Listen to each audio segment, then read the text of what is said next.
بہت ڈر لگتا ہے انسان کو اندھیرے، بہت گھبراتا ہے انسان تنگ جگہ میں بیٹھنے، بڑا پریشان ہوتا ہے انسان زمین پر رینگنے والے چھوٹے بڑے کیڑوں کے جسم پر رینگنے سے۔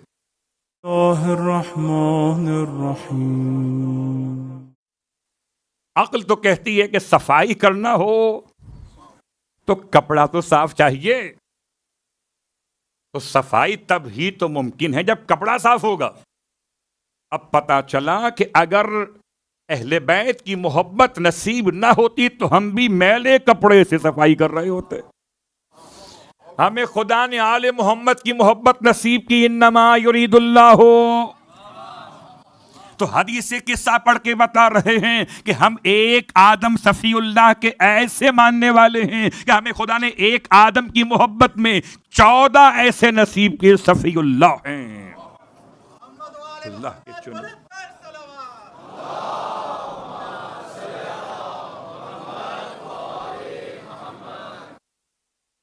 اس کے بعد اگلا جملہ، السلام علی شیس ولی اللہ و خیرتہ ہی، سلام ہو، کون کہہ رہا ہے؟ جو خود علیہ السلام ہے۔ سلام ہو کس پر؟ شیس پر، شیس نہیں، شیس، تین پہ زبر ہے، میں دیکھ کے پڑھ رہا ہوں اسی لیے تاکہ مجھ سے غلطی نہ ہو، کیونکہ امام کے الفاظ کو ادا کر رہا ہوں۔ لفظ شیس نہیں ہے، شیس سے، شین یہ سے۔ اس کا ترجمہ کیا ہے؟ یہ ہیں کون؟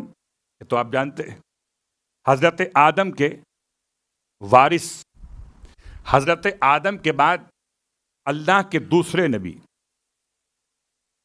خدا نے بڑا انعام دیا، جب ایک بیٹا حابیل جیسا شہید ہو گیا تو خدا کا طریقہ یہ ہے، ما ننسخ من آیت، ہم کسی آیت کو منسوخ نہیں کرتے، نہ آتی جب تک کہ لے کر نہ آئے اس کے جیسی مثلہا یا اس سے بہتر۔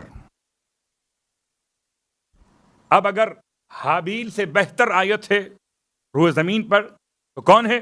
شیس۔ اور شیس کا ترجمہ کیا ہیبت اللہ۔ ہیبت اللہ کا مطلب عطیت اللہ، یعنی خدا کا انعام، خدا کا ہدیہ، خدا کا تحفہ حضرت آدم کے لیے۔ ایک بیٹے کی شہادت پر خدا نے آپ کو شیس جیسا بیٹا عطا کیا، اور مولا حسین کو شہادت کی برکت سے 9 ایسے بیٹے عطا کیے۔ اللہ اکبر، جو ہر ایک اپنے مقام پر ولی اللہ بھی خیرت اللہ بھی۔ السلام علی شیس ولی اللہ۔ لفظ ولی استعمال ہوتا ہے ہمارے اور آپ کے درمیان، بہت حسین لفظ، لفظ ولی، اتنا حسین لفظ ہے، اتنا حسین لفظ، اتنا آسان ہے کہ بس عین کو واو سے بدلو تو علی سے ولی بنتا ہے۔ لوگ کہتے ہیں عام طور پر کہ عربی زبان میں کسی لفظ کے معنی کو ختم کرنا ہو تو اس کی بگاڑ کا طریقہ یہ ہے کہ کرسی سے کاف نکالو، واو لگا دو تو کرسی سے ورسی ہو جائے گا، کرسی با معنی، ورسی بے معنی۔ جب قلم میں قاف ہٹا کر واو لگاؤ تو قلم با معنی، ولم بے معنی، قلم ولم۔ جیسے آپ کے یہاں چائے وائے، پوچھتا ہوں وائے میں کیا ہے؟ انگریزی کا وائے؟ صلوات پڑھے محمد وآل محمد۔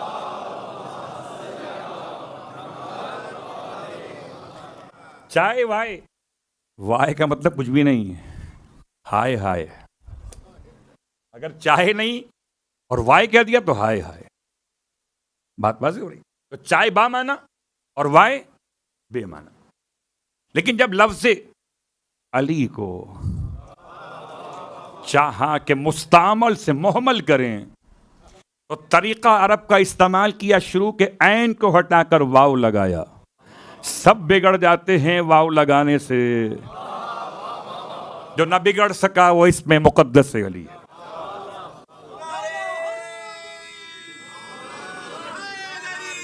یا علی، اللہ سلامت رکھے. لفظ ولی، ولی کے بہت سارے معنی ہو سکتے ہیں، مگر یہاں سرکار حجت نے اشارہ کیا ہے کہ ابو البشر تک جانا ہو یا ابو البشر سے آنا ہو تو حسین راستہ ابو البشر ہیں. اور اگر کسی شہید کے نعم البدل میں خدا نے کوئی بیٹا آدم کو عطا کیا، اگر خدا کی عطا تک جانا ہو تو راستہ حسین ابن علی ہے.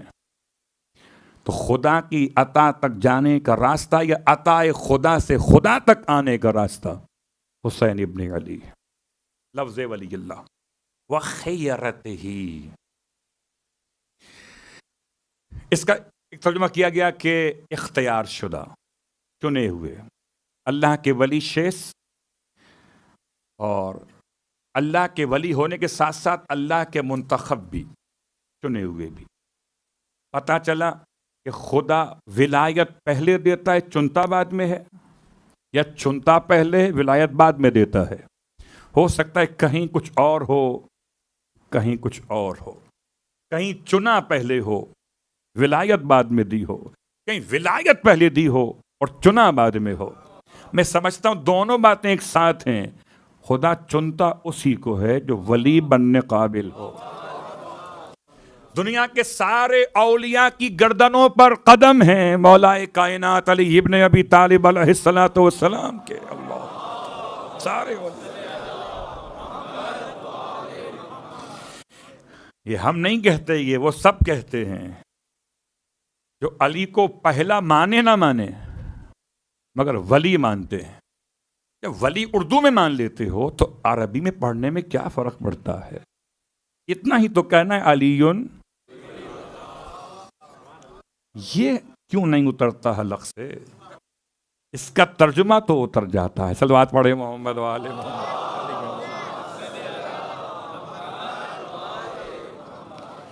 مولا حسین اللہ کے ولی، اس گھرانے کے علی اکبر بھی اللہ کے ولی، اس گھرانے کا علی اصغر بھی اللہ کا ولی. تو پتہ چلا ولایت سجدوں سے نہیں آتی، سجدے ولایت سے آتے ہیں. ورنہ کون سا شہزادہ علی اصغر کا سجدہ ہے، کون سا قیام ہے، کون سا رکوع ہے؟ اللہ اکبر.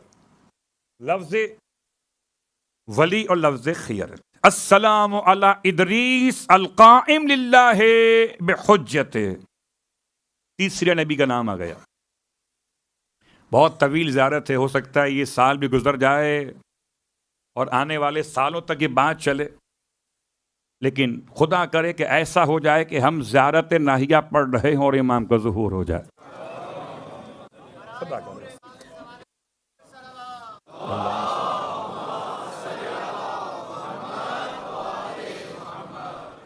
السلام.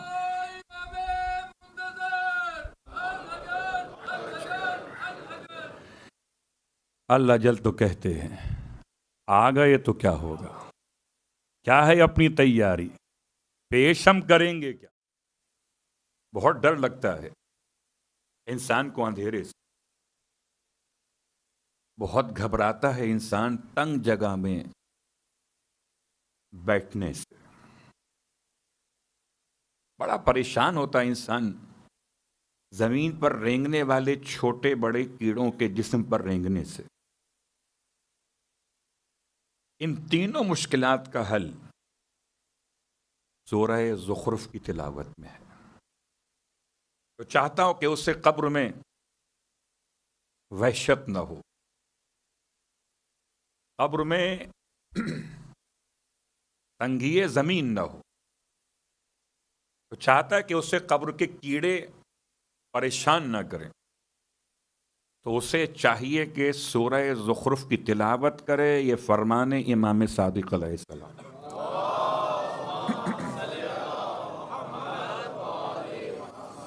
اب اگر صادق کی بات پہ یقین ہو تو پڑھ لیجیے گا،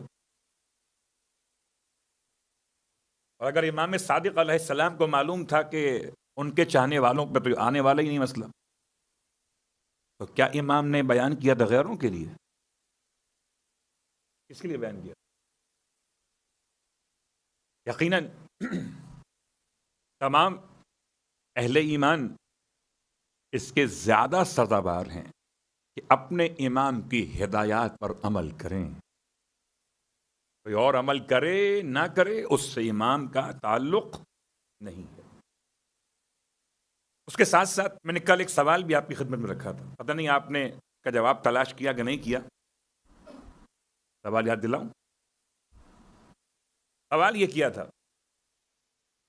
کہ سورہ زخرف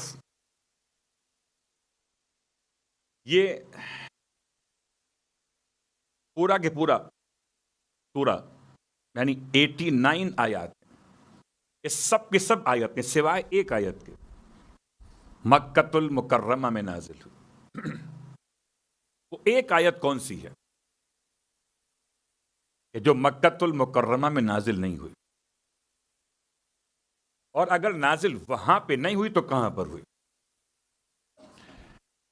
ہو سکتا ہے کہ آپ نے تلاش کیا ہو، تو اب آپ کی خدمت میں جواب پیش کر رہا ہوں. صلوات پڑھ لیں محمد و آل محمد.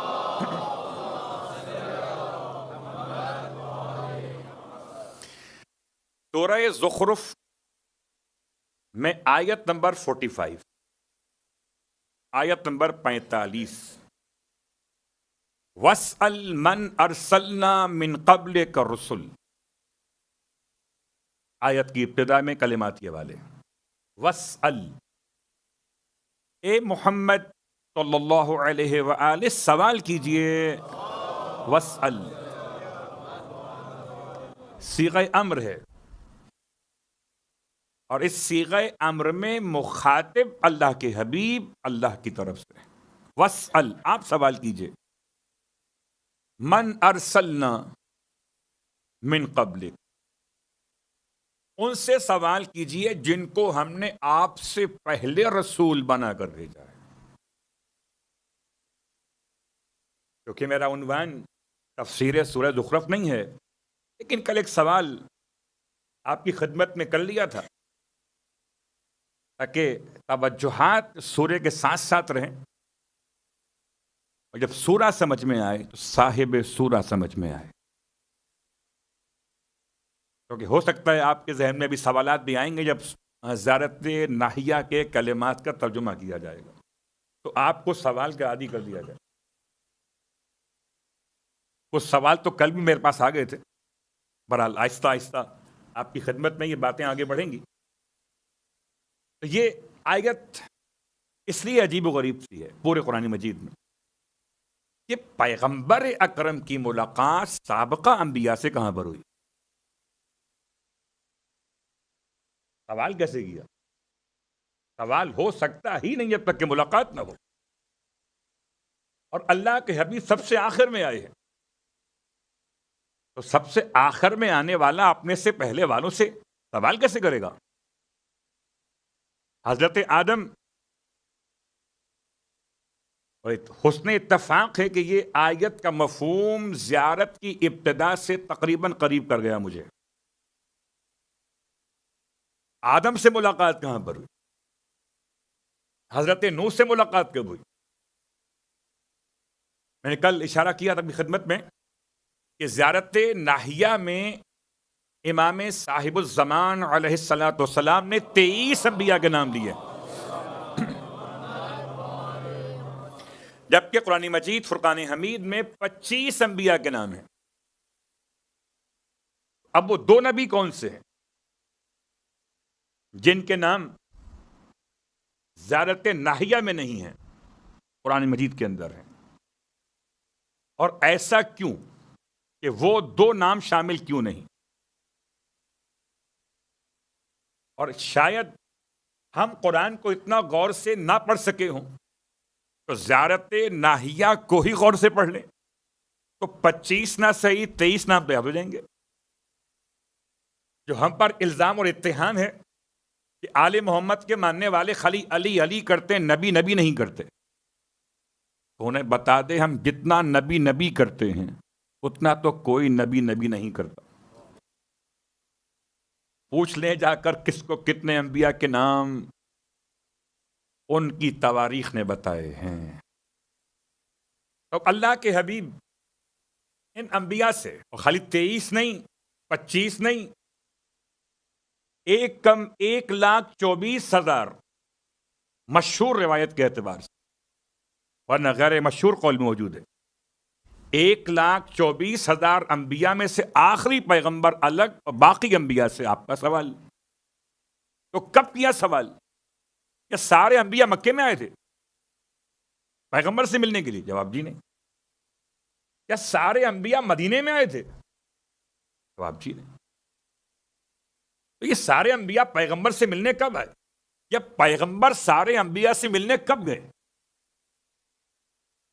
یہ سوال پریشان کن تھا، اور روئے زمین پر اس کا جواب کوئی نہ دے سکا اصحاب ذی وقار میں سے، نہ حافظ نے دیا، نہ قاری نے دیا تو علی ابن ابی طالب نے دیا۔ یا علی، اس کا جواب نہ حافظ نے دیا نہ قاری نے دیا تو مولا نے دیا، اور مولا کے سوا اس کا جواب کوئی اور دے بھی نہیں سکتا تھا، اس لیے کہ یا کوئی مکے والی آیت بتا سکتا ہے یا مدینے والی بتا سکتا ہے، وہ کہاں بتائے؟ وہ والی آیت جو نہ ادھر آئی نہ ادھر آئی، پتہ نہیں کدھر آئی، وہ پتہ نہیں کو پتہ کر رہے۔ اب علماء نے لکھا تفسیر قرآن کے ذیل میں قول امام پڑھنے سے پہلے مفسرین کا جواب بتا رہا ہوں۔ جی بیت المقدس میں یہ آیت آئی تھی، تو بیت المقدس میں پیغمبر گئے تھے تو خواب میں گئے تھے؟ البات پڑھے محمد و آل محمد۔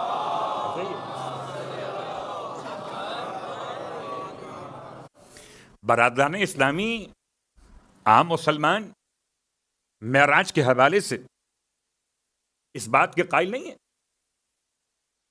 کہ معراج جسم محمد کو ہوئی تھی، وہ تو کہتے ہیں معراج روح محمد کو ہوئی تھی، تو پیغمبر کی روح کہیں گئی ہوگی معراج کے لیے، تو اس کا مطلب یہ آیت روحانی ہے۔ جب معراج روحانی ہے تو آیت روحانی ہے، کیا کہنا آپ کا، آپ تو نورانی ہیں۔ جب معراج جسمانی مانیے گا تب پیغمبر پر یہ آیت بیت المقدس میں اتری مانیے گا۔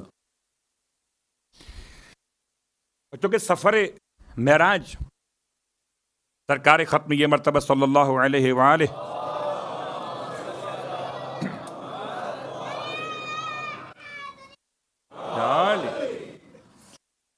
سفر معراج شروع مکۃ المکرمہ سے اور مکمل ہوا سدرۃ المنتہا تک، اور اس سے بھی آگے قاب قوسین او ادنا، اور اس منزل کے درمیان پیغمبر کہاں کہاں گئے یا تو خود پیغمبر بتائیں گے یا وہ جو پیغمبر کے ساتھ ساتھ تھا۔ کیا کمال تھا، وہ یہاں بھی تھا وہ وہاں بھی تھا۔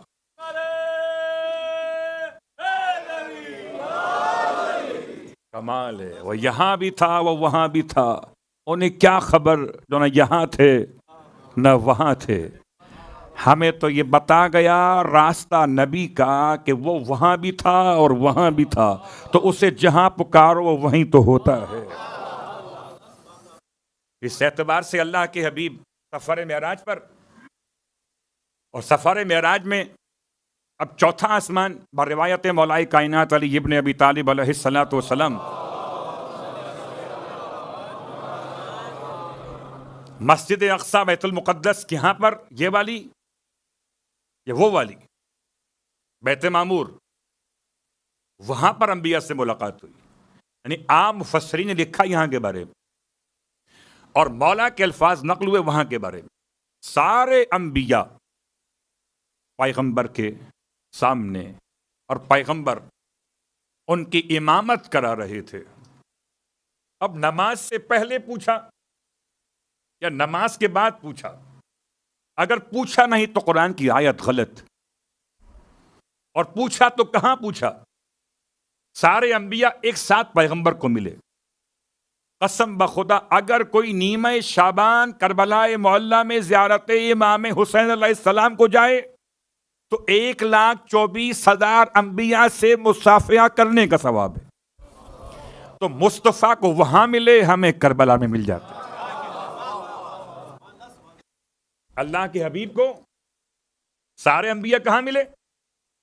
چوتھے آسمان پر، یا آپ کے لحاظ سے بیت المقدس میں، اور ہمیں مل جاتے ہیں کربلا مقدسہ میں. اور یہ آیت کی وضاحت بھی ہو گئی، اس سورے کی اہمیت بھی ہو گئی. اب آئیے زیارت ناہیہ کے کلمات کی طرف. صلوات پڑھیں محمد و آل محمد.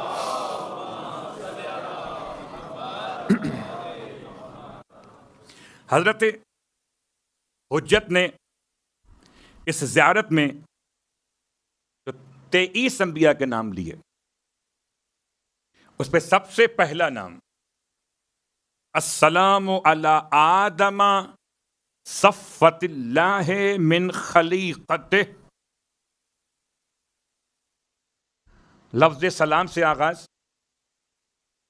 اور لفظ سلام آپ سے بہتر کون جانتا ہے؟ پوری وضاحت، پوری مجلس پڑھ دی جائے لفظ سلام کے اوپر، ایک جملہ کافی. اللہ کے حبیب کا فرمان مقدس ہے، ان السلام اسم من اسماء اللہ عز و جل. بے شک لفظ سلام خدا کے ناموں میں سے ایک نام ہے. اب تمہیں چاہیے خدا کا نام پھیلاؤ، فافشوہ، اسے پھیلاؤ. لفظ سلام کو عام کرو، اتنا عام کرو، اتنا عام کرو کہ لوگ بھول جائیں کوئی اور لفظ، بس سلام سلام سلام یاد رہے. کیا کیفیت ہے؟ زیارت نامے کا پہلا جملہ لفظ سلام ہے، پہلا لفظ سلام ہے، اور نماز کا آخری لفظ سلام ہے. نماز السلام علیکم ورحمۃ اللہ وبرکاتہ، اور زیارت کا پہلا جملہ السلام علی آدم صفوت اللہ من خلیقتہ. لفظ سلام کے حوالے سے ایک جملہ آپ کی خدمت میں اور بیان کر دوں، اور یہ بڑی اہمیت کا حامل ہے. ارشاد فرمائے سرکار سید الشہداء امام حسین علیہ الصلوۃ والسلام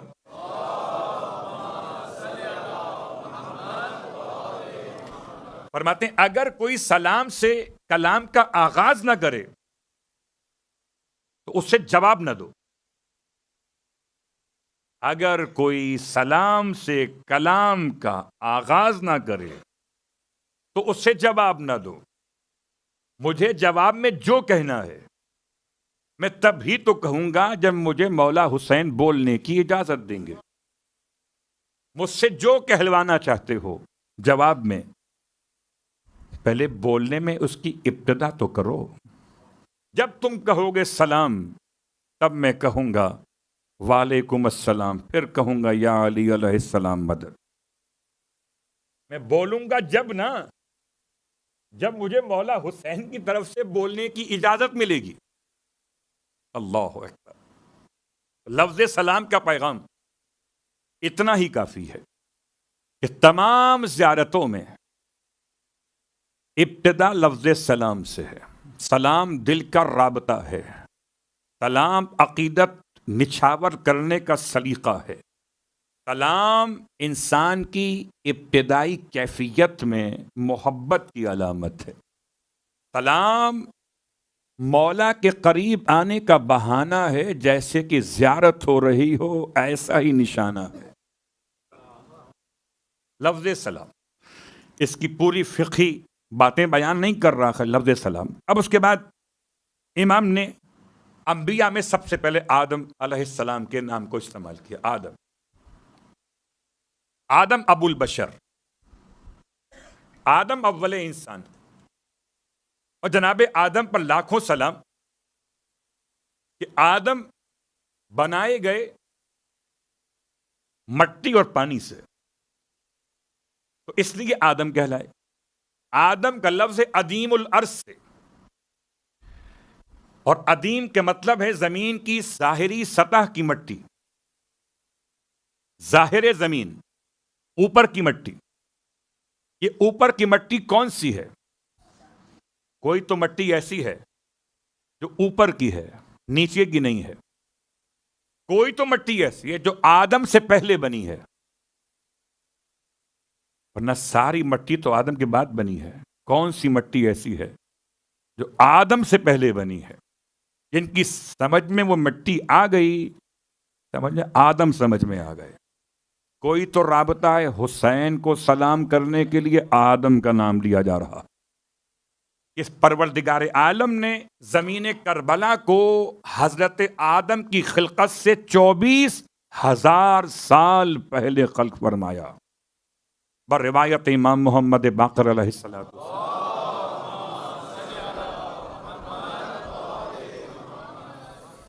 حضرت آدم کی خلقت سے 24,000 سال پہلے خدا نے زمین کربلا کو خلق فرمایا۔ اگر کربلا نہ ہو، زمین کربلا نہ ہو، تو یہ مٹی کہاں سے آئے گی؟ اب جو اصلی آدمی ہے وہ سجدے میں وہی مٹی رکھے گا جو آدم سے قدیم ہے۔ اللہ اکبر، آدم سے قدیم ہے۔ حضرت آدم السلام علی آدم صفت اللہ من خلیقت۔ اس پورے زیارت نہیہ میں سب سے زیادہ لفظ سلام استعمال ہوا، 102 مرتبہ۔ اللہ اکبر۔ کبھی تصور کیجئے ساری زیارات میں سے، اچھا ایک بات یاد دلا دوں کہ آپ سب گواہ ہیں کہ مجلس فزیکل ہو رہی ہے، تو اگر آپ حاضر ہیں تو درود پڑھ لیجئے، آواز پہنچ جائے۔ اللہم صلی اللہ علیہ وسلم۔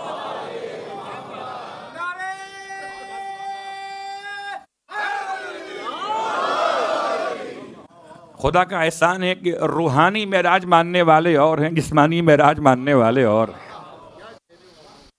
آن لائن دیکھنے والے اور ہیں، اور فرش ادا پہ آنے والے اور ہیں۔ تو کوئی بہانہ نہ چاہیے، بلکہ آنے کا بہانہ چاہیے۔ تو یہ جملہ میں نے اس لیے عرض کر دیا کہ کہیں غلط فہمی میں کوئی نہ رہے کہ مولانا آن لائن پڑھ رہے۔ میں آپ کی خدمت میں حاضر ہوں، اور حاضری کا ثبوت یہ کہ سب کے سب مجھے دیکھ رہے۔ لفظ سلام جناب آدم کے لیے، اور پورے زیارت نہیہ میں 102 مرتبہ سلام کا لفظ آئے، 102 مرتبہ، سب سے زیادہ ہے۔ اور اگر سرکار سید الشہداء کی تمام زیارات پر غور کیا جائے، عجیب جملہ ہے، 58 زیارات ہیں مولا حسین کی، 58 زیارتیں ہیں۔ 58 زیارتوں میں سے 26 ہوئے، 26 ہوئے جو مطلقہ ہیں۔ مطلقہ جب چاہیں پڑھ لیں، صبح پڑھ لیں، دوپہر پڑھ لیں، شام پڑھ لیں، اور رات پڑھ لیں، کوئی ٹائم نہیں ہے جس کا، ہر وقت پڑھ سکتے ہیں۔ سبحان اللہ۔ نماز وقت پر، سلام حسین ہر وقت۔ اللہ اکبر۔ جو وقت کو دیکھ کے پڑھی جائے وہ نماز ہے، اور وقت جس کو دیکھ کے چلے وہ حسین ہے۔ ایک نہیں، دو نہیں، تین نہیں، 26 زیارتیں مولا حسین کی ہیں۔ اللہ، اور 32 زیارتیں وہ 32 کہ جو اوقات کے ساتھ، تاریخ کے ساتھ، نسبتوں مناسبتوں کے ساتھ پڑھی جاتی ہیں۔ ان میں سے 10 محرم کی 6 زیارتیں ہیں۔ کتنی؟ 10 محرم کی صرف۔ اس میں سے ایک زیارت یہ ہے، اس کا نام ہے زیارت نہیہ۔ جناب آدم کا ذکر ہے، اور جناب آدم کا ذکر کس لحاظ سے ہے؟ حضرت آدم کی صفت صفی اللہ کے اعتبار سے۔ سلام و آدم پر صفت اللہ من خلیقت، کہ جو اللہ کے چنے ہوئے اس کی مخلوقات میں، من خلیقت، جس کو خدا نے اپنی مخلوقات میں چنا، اس آدم پر سلام ہو۔ اب جو کسی نبی کو اور نہ مانے، آدم کو ہی مان لے تو حسین تک پہنچ جائے گا۔ یہ سلیقہ سکھایا آل محمد نے کہ حسین انبیاء کا راستہ ہے، حسین انبیاء کا سلیقہ ہے، حسین انبیاء کے وارث ہیں۔ آخری نبی سمجھ میں آئے تب بھی حسین تک پہنچو گے، پہلا نبی سمجھ میں آ گیا تب بھی حسین تک پہنچو گے۔ السلام علی آدم۔ اور پھر اس جملے میں لفظ صفت کا استعمال، جیسے زیارت وارثہ میں السلام علیکہ یا وارث آدم صفت اللہ، سلام وہ آپ پر ہے آدم صفی اللہ کے وارث، خالی آدم کے نہیں، آدم صفی اللہ کے وارث۔ یہاں لفظ وارث کا استعمال نہیں ہوا، لفظ آدم میں صفت اللہ کا استعمال ہوا۔ تو مولا حسین چنے ہوئے، جی ان اللہ اصطفیٰ آدم و نوحن و آل ابراہیم و آل عمران علی العالمین۔ اللہ نے چن لیا، آدم کو چنا، نوح کو چنا، مگر آدم اور نوح کی اولاد کو نہ چنا۔ جب ابراہیم کو چنا اور چنا عمران کو، تو ان کی آل کے ساتھ چنا ہے۔ پتہ چلا ہر ایک کی آل ایسی نہیں ہوتی کہ چنی جائے۔ اب آل کے چکر میں سب نہ رہیے، سارے انبیاء کی آل برابر نہیں تو اصحاب برابر کیسے ہو جائیں گے؟ ان اللہ اصطفیٰ آدم و نوح و آل ابراہیم و آل عمران علی العالمین۔ اس کے بعد امام نے حضرت آدم کے اس خاص انتخاب کے اعتبار سے، خاص انتخاب ہے صفی اللہ۔ صفی کسے کہتے ہیں؟ مصفات سے۔ مصفات کسے کہتے ہیں؟ صفائی قلب سے، جس کا دل اندر سے بالکل صاف شفاف ہو۔ اللہ اکبر، تلاش کیجئے، بڑا عجیب سا جملہ ہے۔ ہمارے یہاں عجیب کیفیت ہے، صفائی کرنا چاہتے ہیں وہ بھی گندے کپڑے سے۔ جملہ عجیب سا، صلوات پڑھے محمد و آل محمد، ایسا ہے کہ نہیں؟ شاید